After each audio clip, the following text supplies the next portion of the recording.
cause disease inside the body. So from this block onwards, we talk about each bacteria specifically. We take each bacteria that affects a particular system. So now we are in the musculoskeletal system.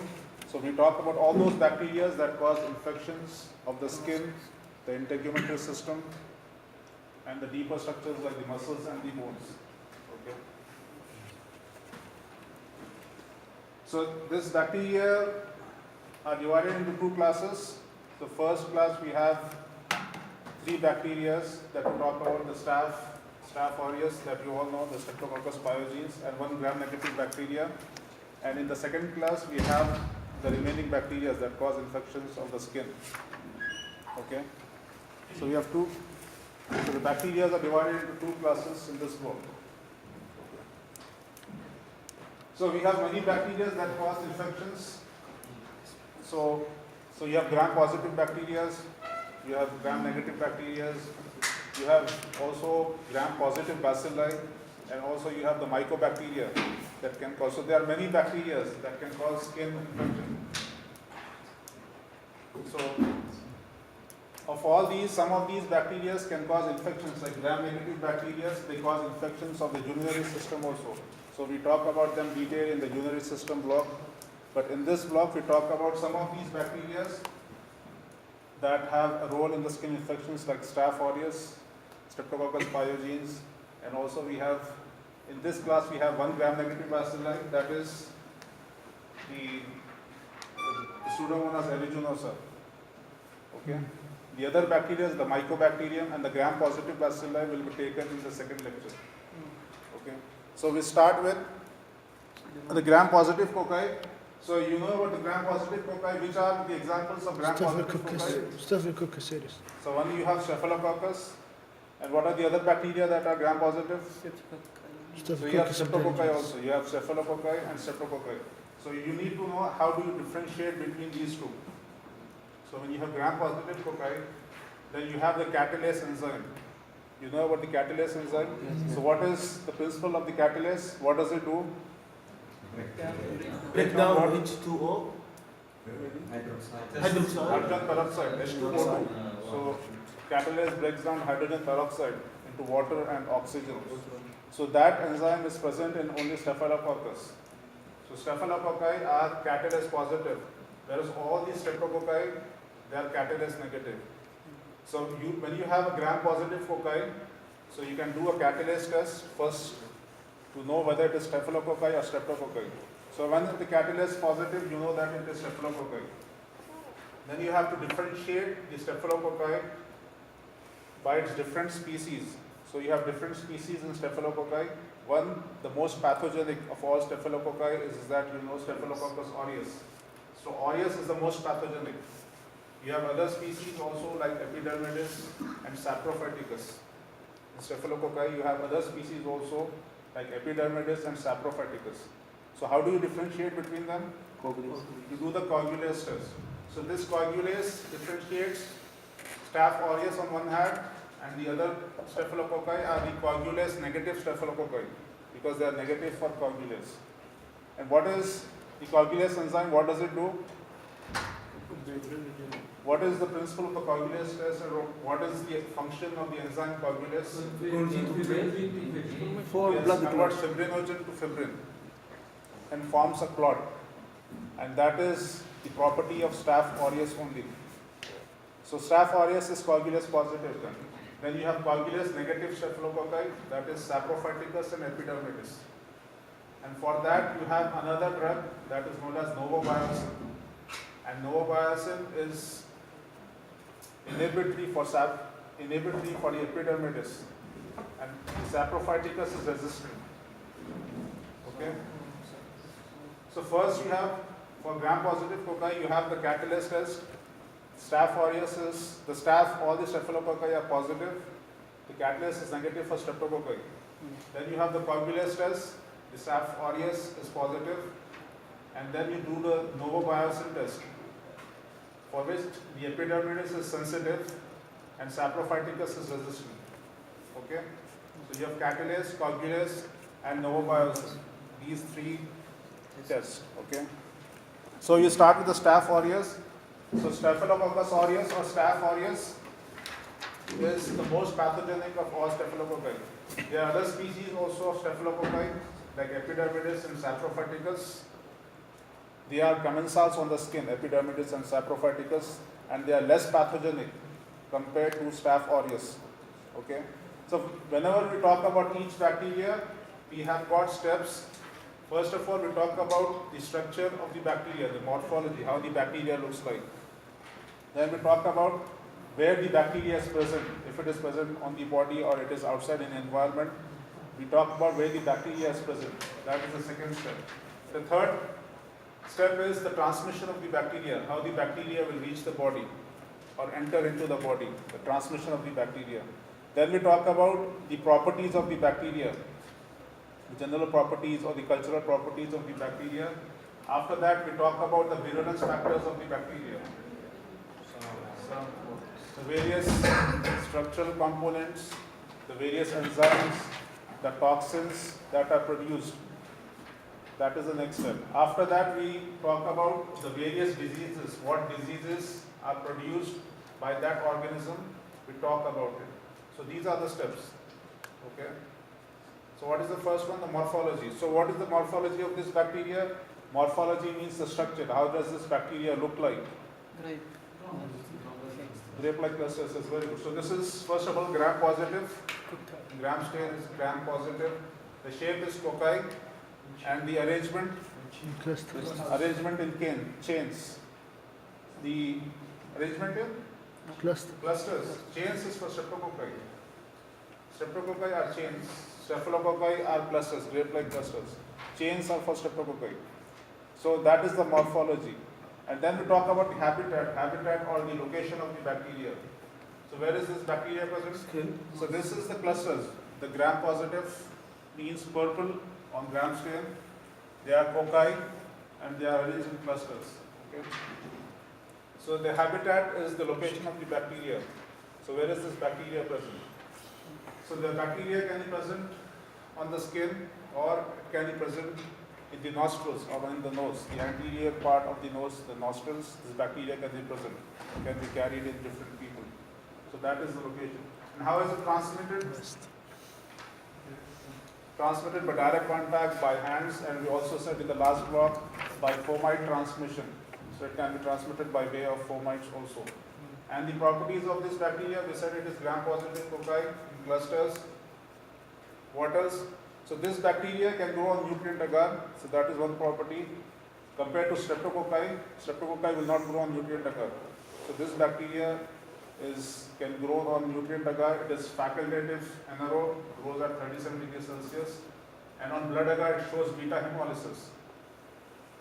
And it has one more property. You know about the mannitol salt agar.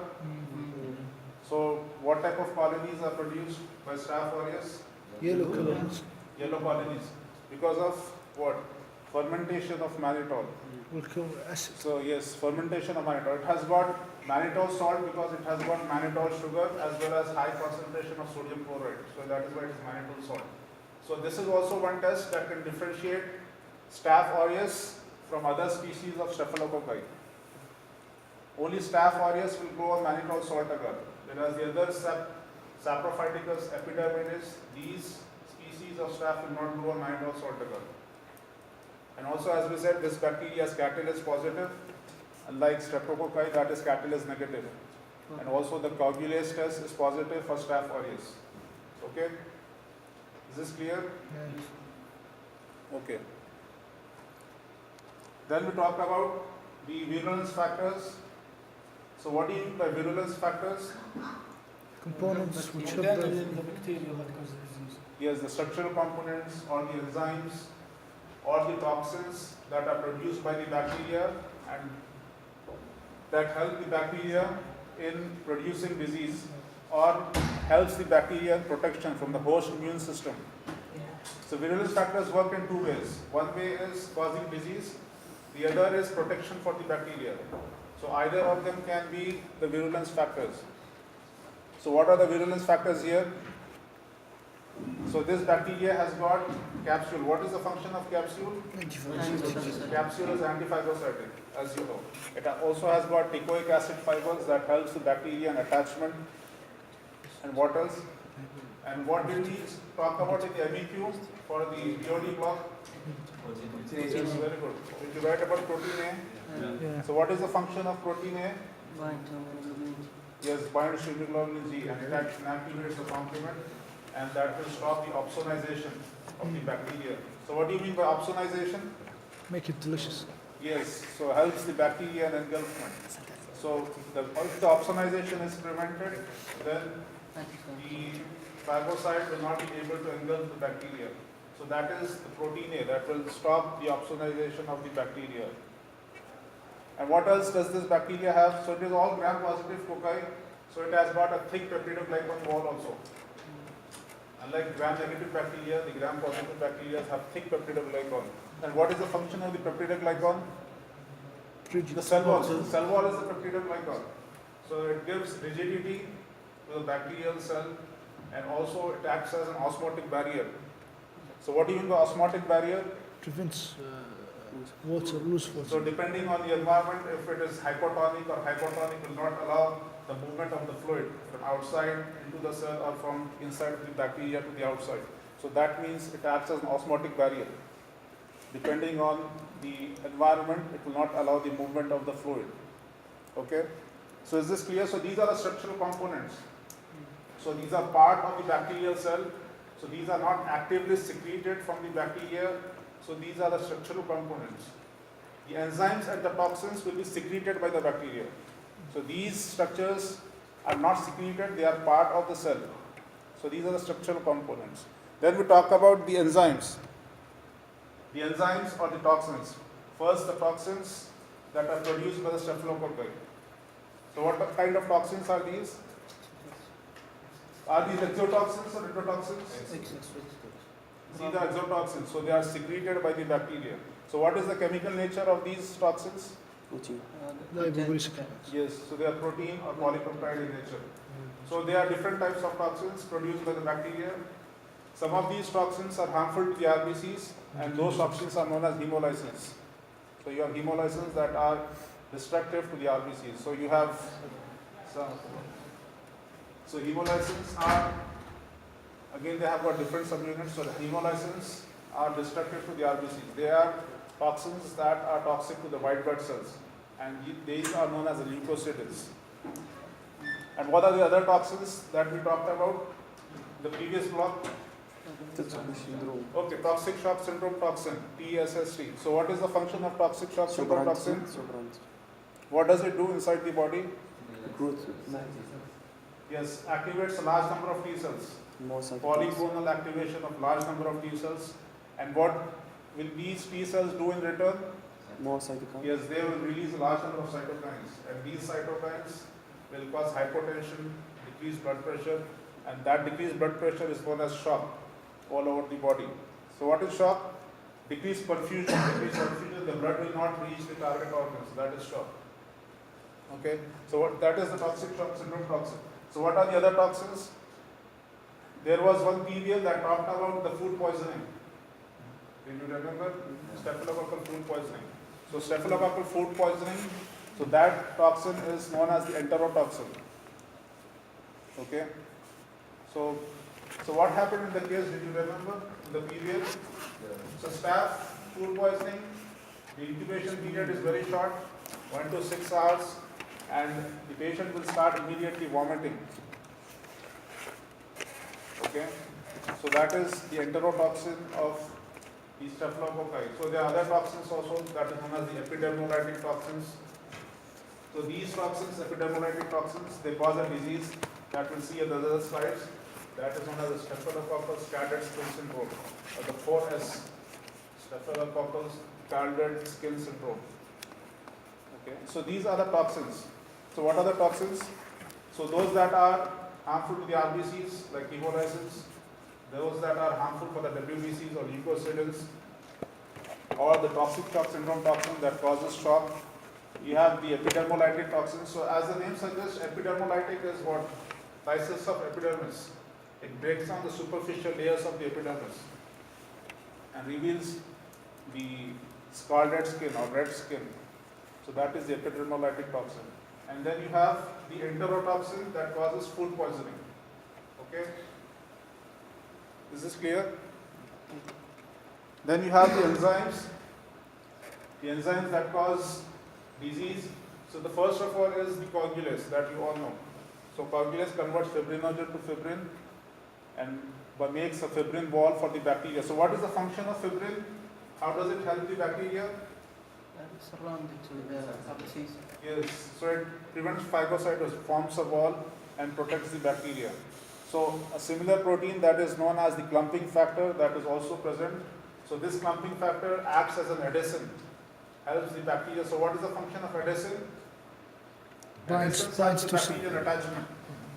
So it is also known as fibronectin binding protein or also known as the clumping factor, and this adhesant helps the bacteria in attachment. So that is the clumping factor. Then you have the catalase enzyme. So catalase, as you know already, breaks down hydrogen peroxide. Helps the bacteria in, where does it help? Where is the hydrogen peroxide present? escape from lysosomes, Yes. macrophage. Very good. So it is protects the bacteria from intracellular killing. So inside the phagolysosome, you have these hydrogen peroxide, you have all the superoxide radicals. So this is known as the respiratory oxidative burst, ROS. So it protects the bacteria from the catalase, the hydrogen peroxide, the catalase enzyme. Okay. And then what you have the other enzymes that helps the bacteria invasion. What is invasion? Spread. Invasion is the spread of the bacteria from the site of attachment and multiplication to different parts of the body. So you have staphylokinase, you have hyaluronidase, you have nucleases, lipases. All of these break down the connective tissue and help the bacteria in spreading. Okay? The invasive enzymes. And then last is the beta-lactamase, also known as the penicillinase. So what is penicillinase? Yes, breaks down the penicillin antibiotic and protects the bacteria. So which other group of antibiotics will be showing resistance for this bacteria? So one is the penicillin group. What is the other group of antibiotics? So if the bacteria is producing this beta-lactamase or penicillinase, so this bacteria will be resistant to penicillin, and this will be also resistant to another group of antibiotics. So which group of antibiotics are closely related to penicillin group? Amoxicillin. The penicillin group is the amoxicillin or the penicillin group. So which other antibiotics have the beta-lactam rings? Yes, very good. Yes, Cyclosporin. cephalosporins or cephalosporins or cephalosporins. So these are related to the penicillin group. So if the bacteria is producing the beta-lactamase enzyme, it will show resistance to penicillin as well as it will show resistance to the cephalosporin group of drugs. So which antibiotics come in the cephalosporin group? Did you read about the antibiotics? Yeah. You know about cephalosporins, right? Okay, so beta-lactamase enzyme will cause resistance of the bacteria towards the penicillin group as well as the cephalosporins. So is this clear? So these are the virulence factors of Staphylococcus aureus. Okay? Did you understand all of them? Yeah. Each individually? So to make a revision, so what are the structural components? Capsule. First start with the capsule, that is Protein. antiphagocytic. You have nucleic acid fibers, Protein fructose acid fibers for attachment. You have protein A that prevents opsonization. And then peptidoglycan that gives rigidity, support, and acts as an osmotic barrier.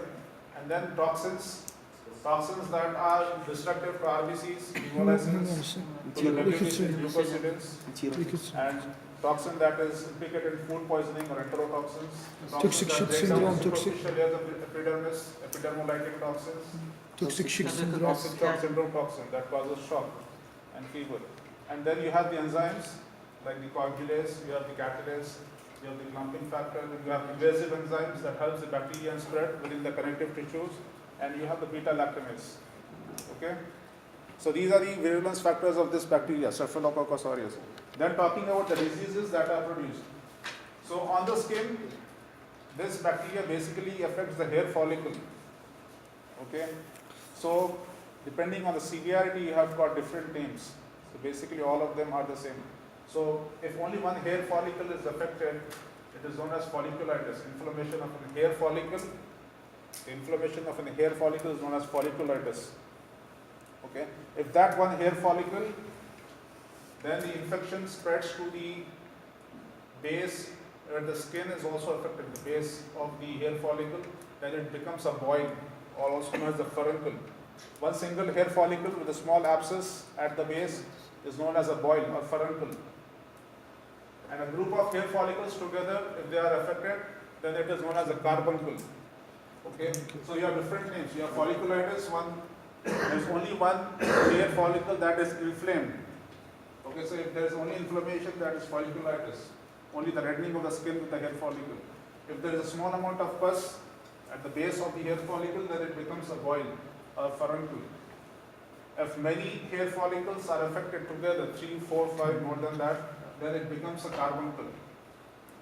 Okay, and if the connective tissue is also affected and there is pus collection below all of these hair follicles, then it becomes an abscess. You know about the abscess, right? So what is abscess?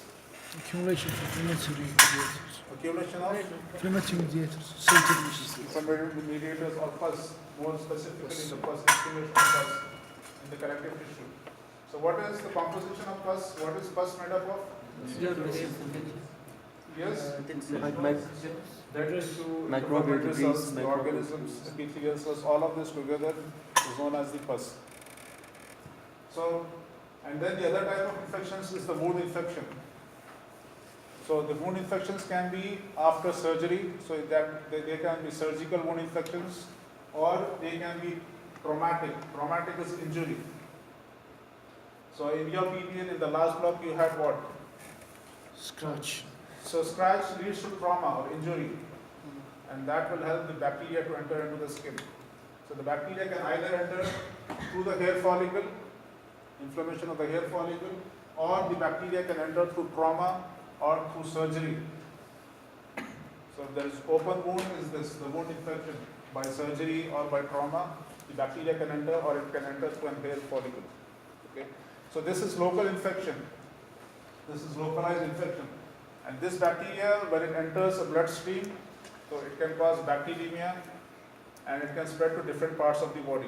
So it can go to anywhere inside the body, but there are certain sites that are more common, like the bone. It can go to the bone and cause infection of the bone. That is known as osteomyelitis. It can also go to the heart, causing endocarditis. It can also enter the joint cavities. Between the joints, it can enter the joint cavities. So that is known as septic arthritis. Okay, septic is infective. Arthritis is inflammation of the joint tissues, is arthritis. Did you understand? So the point where the bacteria enters is localized infection. The point where the bacteria enters is localized infection. So it can either enter through the hair follicle, affecting single hair or a group of hairs, and also causing pus collection in the connective tissue. So you have different terms for that. Or it can enter through an open wound, and that open wound can either be by surgery, post-operative wound, or that wound can either be injurious or traumatic. And this bacteria can then go to different parts of the body by bacteremia. So most common sites are the bone, the joint cavities, like that. Okay? Is this clear?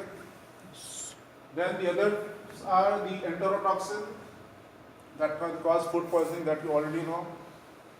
The toxic shock syndrome, you already know, that can cause hypovolemic shock, hypovolemia and shock. So with that shock, the organs are not perfused, the organs not getting blood supply. More commonly the kidneys, they don't receive the blood supply because of the hypotension, then they go into shock. So that can lead to renal failure or acute renal failure.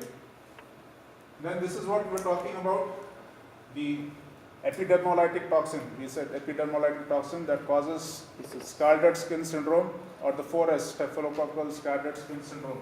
So you have here that the skin breaks off. More commonly seen in neonates, very small children, neonates.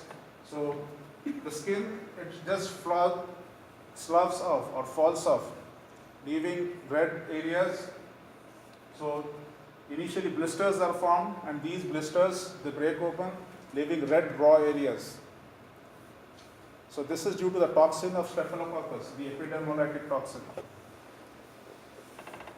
So on the skin, these toxins spread in the body, so basically in the neonates, and they cause fluid buildup in the epithelium that causes blisters, and these blisters break open. So more commonly, when these children are brought to the emergency services, so these look like burn injuries. You think that the child had a burn injury, and as you know, the burns are notifiable. Whenever you see a burn child, the first thing what you have to do is you have to call the child health services. I'm not sure about here, but burns, is a emergency that is to be notified to the health authorities, right? To check if there is a child abuse. Okay. So these cases usually look like burns. So this is not very common. So in the emergency, the doctor will think that this is a burns case, and so many of the times it has created a problem between the authorities and the parents, and they will think that this is a burn case, and so this comes in the differential diagnosis of the burns patient. Okay, did you understand? Yeah. Burns is child abuse. So whenever there is a young baby with burns, it has to be notified to the authorities for a suspected child abuse case. And these cases are more commonly reported. And then later on, you have to keep in mind that it could be not a burns case, it could be a Staphylococcus cadets syndrome. Okay? So these also appear like the blisters of the burns. They will also break open, leaving red raw areas, open skin. Okay. So is this clear? So then we go about the streptococci. So streptococci, again, it has got many different species. So first, it is divided based on the oxygen requirement. Based on the oxygen requirement, so there are aerobes and facultative anaerobes are all the pathogenic streptococci. And there are a group of anaerobic streptococci that are not pathogenic, and they are known as the peptostreptococci. Okay. So these peptostreptococci are anaerobic or obligate anaerobic streptococci, and these are non-pathogenic. All the pathogenic streptococci are aerobic or facultative anaerobes. And again, they are divided based on the hemolysis they show on the blood agar. So there are three types of hemolysis: alpha, beta, and gamma. So what is alpha hemolysis? Partial hemolysis. Yes, so alpha is partial hemolysis, beta is complete, and gamma is no hemolysis. So alpha is, they show greenish discoloration of the culture media, and beta hemolysis, it shows complete clearing around of the culture media, and gamma is no hemolysis. So alpha hemolysis, you have the main Viridin streptococci and Streptococcus pneumoniae. These two are the main streptococci that are alpha hemolytic. Viridin streptococci and pneumonia. Beta hemolytic is the bacteria that we will talk about now, is the Streptococcus pyogenes. Streptococcus pyogenes is beta hemolytic. Gamma hemolysis, you have the enterococci, that is gamma hemolytic. Okay. So for streptococci, first they are divided based on the oxygen requirement, and then the second step they are divided based on the hemolysis they show. Okay.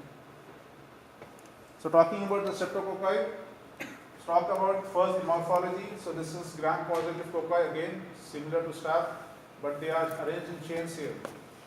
All these streptococci are arranged in chains. And then we talk about the habitat. So where are they present? So habitat is the location of the bacteria. The first point of contact of the bacteria with the human body is the habitat of the bacteria. So where is this bacteria present? So basically in the skin and also in the upper respiratory tract, in the oropharynx, also this bacteria is present. And the mode of transmission?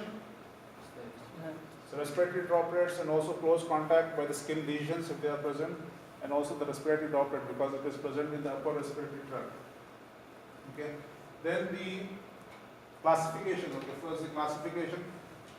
So streptococci there are many streptococci, and again in the beta hemolytic streptococci, there are many streptococci in the beta hemolysis.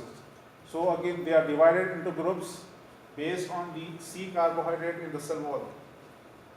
In the cell wall they have a carbohydrate that is known as the C carbohydrate.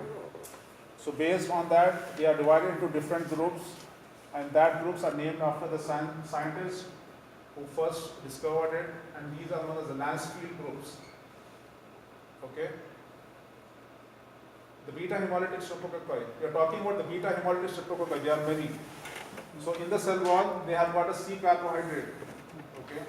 So based on that C carbohydrate, they are divided into groups A, B, C, D, E, F, G, like that. So they are divided till groups till U, alphabet U. So these are based on the C carbohydrate. Okay. So our streptococci, the Streptococcus pyogenes that we have here, belongs to the group A. So that is why it is also known as the group A streptococci. So sometimes this bacteria is also known as the group A streptococci. If you read it in books, some books refer to this bacteria Streptococcus pyogenes. In other books, if you read it, they will mention it as group A streptococci. So both are the same, names of the same bacteria. Okay. And within the group A streptococci, and based on the M protein, these are again divided into many serotypes. So first, beta hemolytic streptococci divided into Lansfield groups based on the C carbohydrate, A, B, C, D till U. Streptococcus pyogenes belongs to the group A. Within the group A, based on the M protein, you have got different serotypes within the Streptococcus pyogenes. Okay. Then the growth of the bacteria. For Staph aureus, we said it can grow on nutrient agar, but streptococci are fastidious organisms. So fastidious means they have got special growth requirements. Fastidious. So streptococci is fastidious organism. It will not grow on nutrient agar. It will only grow on enriched media. What does enriched mean? Have nutrition. Enriched. Extra nutrients or extra things that are added to the culture medium for the bacteria to grow. So what are the examples of enriched media? Yes, blood agar, chocolate agar, all of these are enriched media. So this bacteria will grow on blood agar, and what type of hemolysis it will show? Beta hemolysis.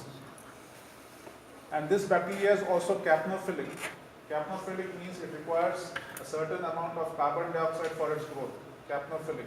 So it requires a 5 to 10% of carbon dioxide also for its growth. So it is known as capnophilic bacteria. Okay. And also this is aerobic and facultative anaerobe, grows at 37 degrees Celsius. And to differentiate it from other beta hemolytic streptococci, there is a chemical antibiotic that is known as bacitracin. So you see for bacitracin sensitivity. So this bacteria is bacitracin sensitive. Okay, bacitracin sensitive. Whereas other beta hemolytic streptococci, like Streptococcus agalactiae, that is also beta hemolytic. But this bacteria is bacitracin sensitive. Okay. So this is bacitracin sensitive. The other agalactiae is bacitracin resistant. Here, the bacitracin. Okay. And as you know, this is catalase negative. Only Staph aureus is Staphylococci are catalase positive. Is this clear? Okay. And then the virulence factors. So the M protein that is present in the cell wall of the bacteria, it is antiphagocytic. Okay. And for adhesion, it has got fibronectin binding protein, the protein F, and lipotecoic acid. So that acts as adhesins for the bacterial attachment. The lipotecoic acid and the fibronectin binding protein, that is also known as the protein F. So these help the bacteria in attachment. And there are enzymes that are secreted by the bacteria like C5a peptidase. It breaks down the C5a of the complement. So what is the function of C5a? Chemotaxis. Chemotaxis. So this enzyme C5a peptidase breaks down the C5 complement and inhibits chemotaxis. Okay. And then This bacteria also has a capsule, and this capsule here is made up of hyaluronic acid. Normally for the bacteria, the capsule is polysaccharide in nature, but Streptococcus pyogenes is peculiar in a way that the capsule is made up of hyaluronic acid. Okay? And the various enzymes that are secreted by the bacteria that helps the bacteria in invasion, like streptokinase. Streptokinase we talked about in the last block also. What does streptokinase do? Break down fibrinolysis. Yes, fibrinolysis is very good. Converts plasminogen to plasmin, and that breaks down the fibrin. So it is a fibrinolytic agent. Where is it used? Streptokinase? Therapeutically, as a medicine? Yes, wherever the people have blood clots, specifically if they have got heart attacks, and to remove the clots from the coronary arteries, they use this medicine. It is used as a medicine, streptokinase, to remove the blood clots. So this will go inside the arteries and break down the clot, break down the fibrin clot. Okay, so that is streptokinase. Then you have the hyaluronidase. So it also known as Pretty factor, breaks down the hyaluronic acid inside the connective tissue and helps the bacteria in spreading. The other enzymes like streptodonases, nucleases are also known as the DNase. So these enzymes will break down the cell-free DNA. So what happens if there is pus? So what do you have inside the pus? So pus is thick, it has got many debris, so it will not allow the bacteria to move. So pus is a protective mechanism, trying to restrict the bacteria. But bacteria has got mechanisms to liquefy the pus. The pus is thick, but this bacteria produces the enzyme streptokinase or nucleases. So this enzyme will help to liquefy the pus. The pus becomes watery. So that is why one of the features of Streptococcus pyogenes is that the pus of this infection is watery pus. It's not thick. So this is also one indication that will help you to think that maybe this person who is having this skin infection is having Streptococcus infection. The pus is usually thinner in these infections, okay, because of this enzyme, streptokinase. Did you understand that? So pus for all bacteria, whenever patient comes to you, the pus is thick. But if you think that the pus is slightly thinner, then you should think of this Streptococcus pyogenes because of this enzyme streptokinase. Okay. And then you have similar enzymes like toxins like leukocidin, that is toxic to the leukocytes. It has got other toxins like streptococcal pyrogenic exotoxins. So these toxins, they can also act as superantigens like the staphylococcal toxic shock syndrome toxins.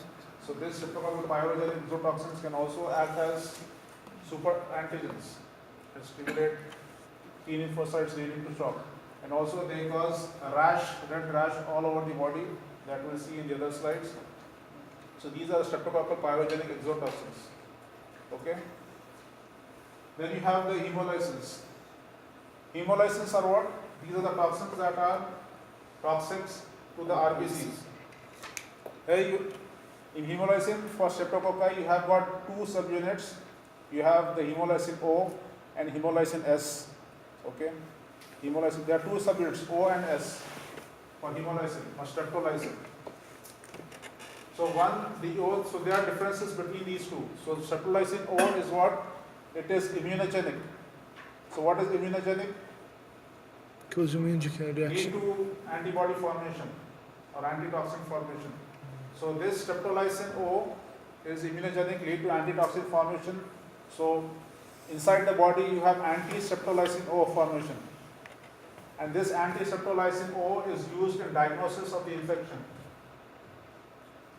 So if you think, the person comes to you, if you think it is streptococcus infection, then in the laboratory test you should order the ASO test. It will be written here in the list checklist. So you have to select that ASO. So whenever you see that ASO, so remember that ASO stands for anti-streptolysin O. The antibody against the streptolysin O is anti-streptolysin O. So it is used in the serological diagnosis, streptococcal infection. Did you understand that? Streptolysin O has the antibody, and that antibody is used in serological diagnosis. The other toxin is the streptolysin S. So this is not immunogenic, so there is no antibody formation, but this is oxygen stable toxin.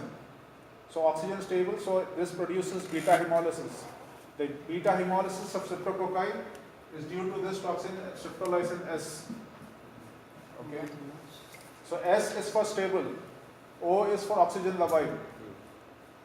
So streptolysin O is oxygen labile, it is immunogenic, used in diagnosis.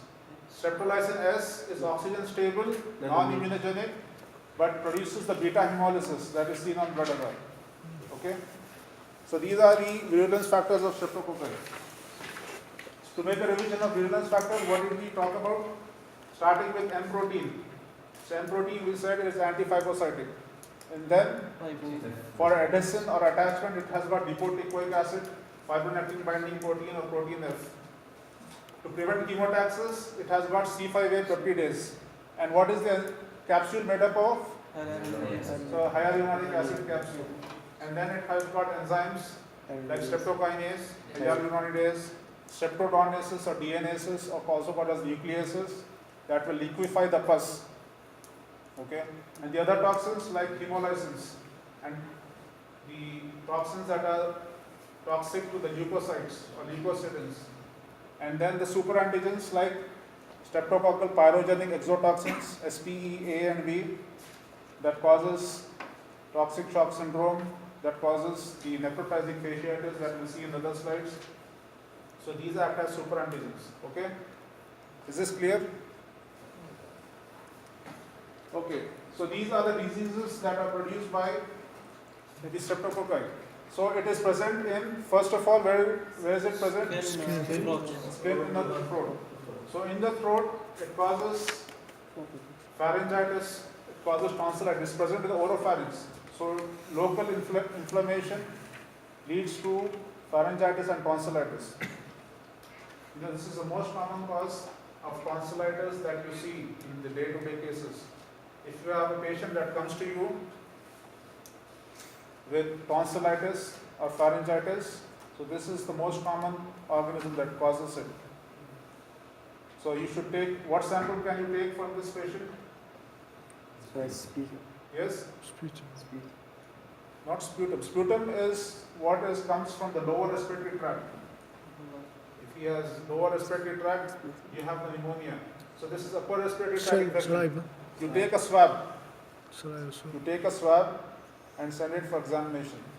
So locally inside the oropharynx, it can cause pharyngitis and tonsillitis, and the toxin produced by it, that is the SPEA, that is known as the erythrogenic toxin or scarlet fever toxin, produces a red rash all over the body. So that red rash is known as the scarlet fever. Scarlet word means it is a shade of red. Scarlet means red. Okay. Yes? Yes, scarlet is red, dark red. So this scarlet means the red rash on the body that is due to the toxin of this bacteria, the SPEA, also known as the erythrogenic toxin. Okay, and this toxin also cause a red tongue, that is known as a strawberry tongue. Okay, so these patients will have a very red tongue. So that is known as the strawberry tongue. And this is a red rash of the scarlet fever. This person will have a red rash all over the body that is due to the toxin mediated. Okay, and then on the skin, so that is the oral cavity and the toxin. Then it causes infections of the skin. So infections of the skin can be, if the infection is limited to the superficial layers of the skin, very superficial layers of the skin, it is known as impetigo or pyoderma. Okay, impetigo or pyoderma is when the superficial layers of the skin are involved. Okay, and if this accompanies fever and systemic toxicity, the superficial layers of the skin, if they are affected and they are accompanied by fever and systemic toxicity, what are the systemic symptoms that can happen? Fever and systemic symptoms. Hypertension. Yes, malaise, lethargy, anorexia, loss of appetite, So all of these are systemic or constitutional symptoms. So if they are accompanying the impetigo or the skin infection, then it becomes erysipelas. Okay, erysipelas. So erysipelas is involvement of the skin along with the systemic features, is erysipelas. And if this infection goes deeper into the connective tissue, then it is known as cellulitis. Okay. So superficial layers is impetigo. Only the superficial layers of the skin are involved. It is impetigo. So it appears as brown crusted lesions on the skin because there is coming out of the intracellular fluid, and that fluid dries up and forms brown colored scabs, brown crusted lesions. These brown lesions are the drying up of the fluid. Okay, so these brown lesions are impetigo, and if the infection goes deeper inside, then it is cellulitis. Okay, so inside the throat, you have tonsillitis and pharyngitis, and because of the erythrogenic toxin, you have red rash all over the body. That is known as scarlet fever. You have strawberry tongue, and then you have on the skin, you have superficial layers, that is erysipelas, with systemic toxicity. Impetigo is only involvement of the superficial layers. Along with systemic toxicity, it becomes erysipelas. And then deeper layers of the skin, if they are affected, then it is cellulitis. Okay? So beyond the connective tissue, if it involves the muscle and the bone, then it is known as necrotizing fasciitis. So Streptococcus pyogenes infection is very invasive infection. So it goes much deeper inside to the bone and the muscles. So when it reaches the bone and the muscle, then it is known as necrotizing fasciitis. And this infection spreads very rapidly, streptococcal infection. So that is why the Streptococcus pyogenes, they also call it as the flesh-eating bacteria. So they have nicknamed it as flesh-eating bacteria because it produces very invasive enzymes, the infection spreads very rapidly, involving the muscles and the bones. So that is known as necrotizing fasciitis. Did you understand? If the muscle crosses the connective tissue planes, the facial planes, goes beyond the fascia, involves the muscles and the bone from the skin. If it goes up to the bones and the muscles, then it is the necrotizing fasciitis. Okay? And then you have the toxic shock syndrome also, that causes hypotension and shock. So is this clear? Did you understand about streptococci? Okay, then the last is Pseudomonas aeruginosa. So this is a gram-negative bacteria. So gram-negative bacteria, how do they appear? They appear pink in gram stain, and it is a bacilli. What is bacilli? Good shape. Rod shape. So this is gram-negative bacilli. GNB or gram-negative bacilli. So all the cocci will be non-motile. Staph, strep, all the cocci are non-motile. Bacilli can be motile and non-motile. So whenever you talk about bacilli, you should also comment on the motility, whether they are motile or non-motile. Cocci are by default non-motile. Cocci.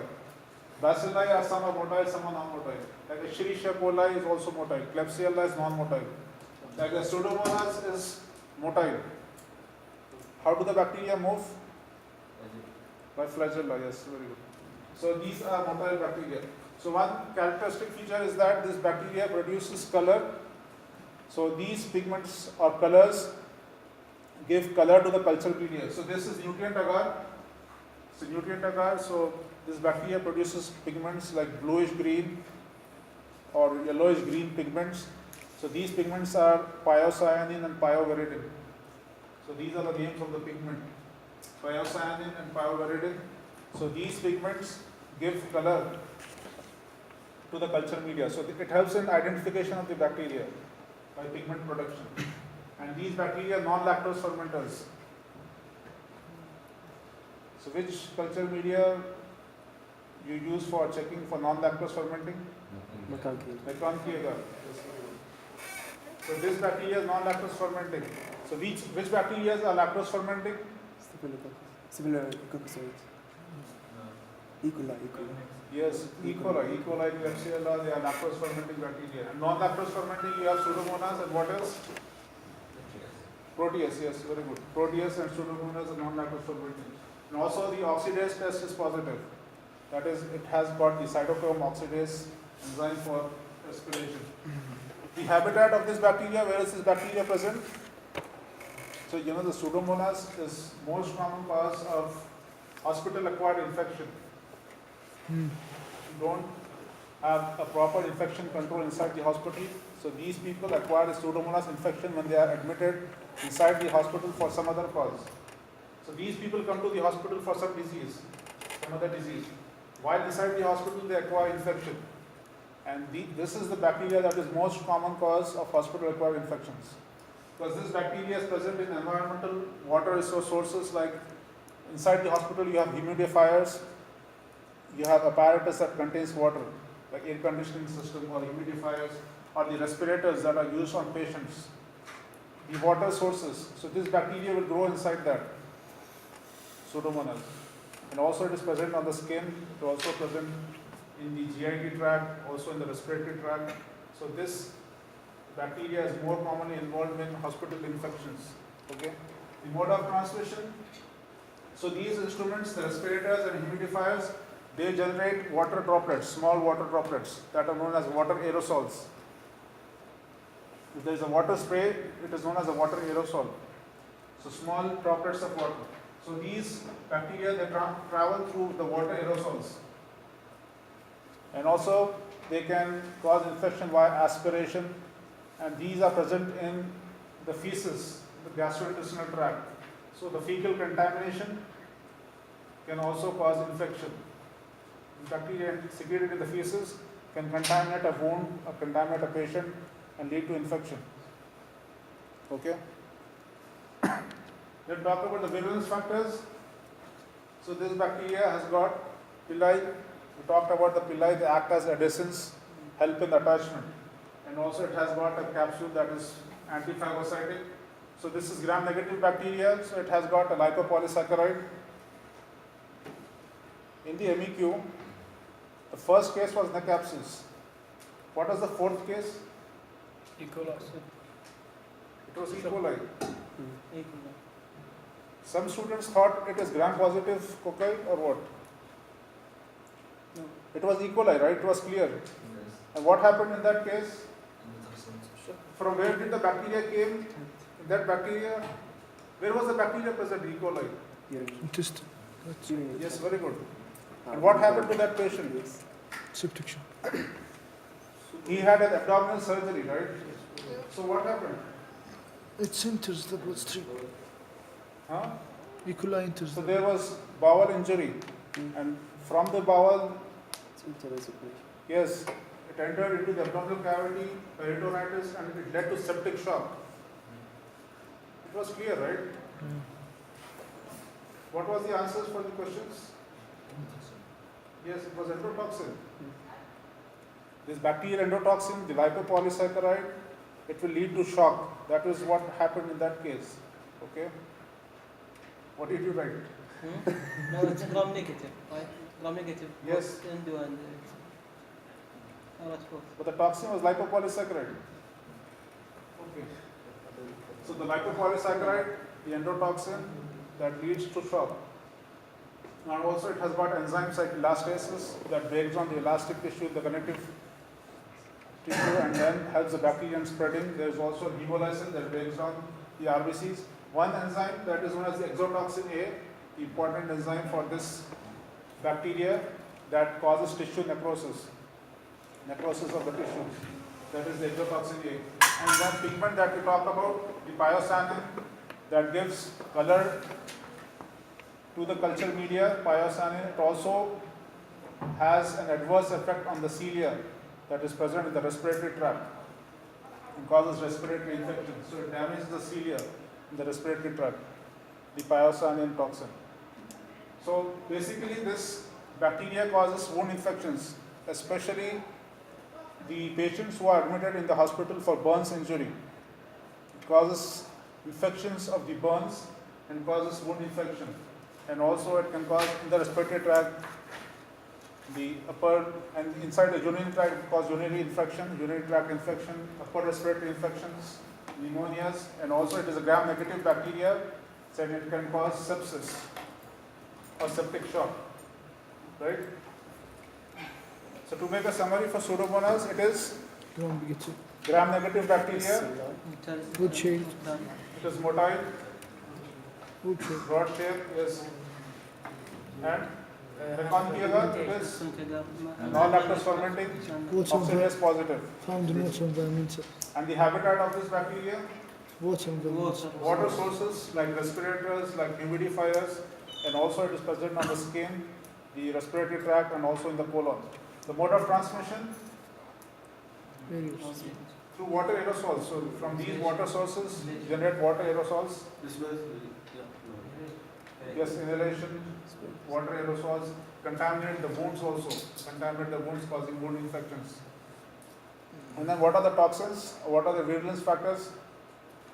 For the attachment, yes, capsule, antiphagocytic, the pili for attachment, Lipoviscous. lipopolysaccharide, endotoxic shock, and then exotoxin A, the enzymes, elastases, hemolysin, and then pyocyanin pigment also that damages the cilia.